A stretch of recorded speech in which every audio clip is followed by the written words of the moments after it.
মাননীয় প্রধানমন্ত্রী, আপনাকে উদ্দেশ্য করে বলছি, আপনি ইডেনের ছাত্রী ছিলেন, তাহলে আপনার বুক কি কাঁপে না? আপনার বোনদের কিভাবে তারা কালকে মারছে? এক ছাত্রী লিখছে, আমার বাবা কোনোদিন আমার গায়ে হাত দেয়নি, আর সেই ছেলে সেদিন আমার বুকে হাত দিছে। আন্দোলনের নামে আমাদের শারীরিক নির্যাতন করা হচ্ছে, কেন আমার বুকে গায়ে হাত দিবে? আপনার লজ্জা থাকলে আপনি বলতেন, কেন ইডেনের মেয়েদেরকে এভাবে মারা হচ্ছে?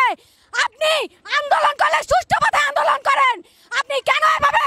আপনি ইডেনে পড়ে গেছেন তো, তাহলে আপনি একটা কথা কেন বলতেছেন না? আপনি যদি নারী হয়ে থাকেন, আপনার কি বুক কাঁপতেছে না? আপনি কিসের প্রধানমন্ত্রী?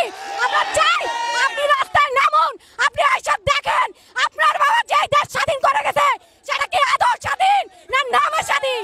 আপনার পিতা বলছিল, যদি মানুষের পতন আসে তাহলে সে পদে পদে ভুল করে। আজকে আপনি চার প্রামাণ্য প্রমাণ দিয়েছেন যে আপনি আমাদের রাজাকার বলে ভুল করেছেন, তার জন্য